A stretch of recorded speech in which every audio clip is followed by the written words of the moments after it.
ایک پراسرار کہانی۔ بہت عرصہ پہلے کی بات ہے، ایک دور دراز گاؤں کے کنارے ایک پرانی اور بوسیدہ حویلی تھی، جس کے آنگن میں ایک بہت بڑا اور گہرا کنواں تھا۔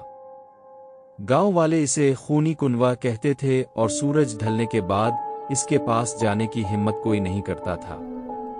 آغاز وحشت۔ کہا جاتا تھا کہ اس کنویں کا پانی کبھی نہیں سوکھتا، لیکن رات کے سناٹے میں وہاں سے کسی کے رونے اور زنجیروں کے کھینچنے کی آوازیں آتی تھی۔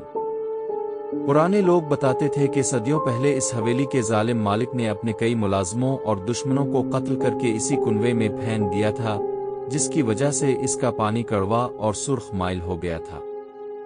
اکرام کا تجسس۔ ایک دن اکرام نامی ایک نوجوان، جو ان باتوں کو محض وہم سمجھتا تھا، اپنے دوستوں سے شرط لگا بیٹھا کہ وہ رات کے 12 بجے اس کنویں سے پانی نکال کر دکھائے گا۔ گاؤں والوں نے اسے بہت روکا، مگر وہ اپنی ضد پر قائم رہا۔ وہ خوفناک رات۔ جب رات کا دوسرا پہر شروع ہوا، اکرام ہاتھ میں لالٹین اور بالٹی لیے حویلی کی طرف روانہ ہوا۔ حویلی میں ہو کا عالم تھا، صرف اللہ کے بولنے کی آواز آ رہی تھی۔ جیسے ہی اکرام کنویں کی منڈیر پر پہنچا، اسے ایک عجیب سی بو آئی، جیسے سڑا ہوا خون ہو۔ اس نے ہمت جمع کی اور رسی کے ذریعے بالٹی کنویں میں ڈالی۔ جیسے ہی بالٹی پانی سے ٹکرائی، کنویں کی گہرائی سے ایک زوردار چیخ گونجی۔ اکرام کے ہاتھ کانپنے لگے، لیکن اس نے بالٹی اوپر کھینچنا شروع کی۔ انکشاف۔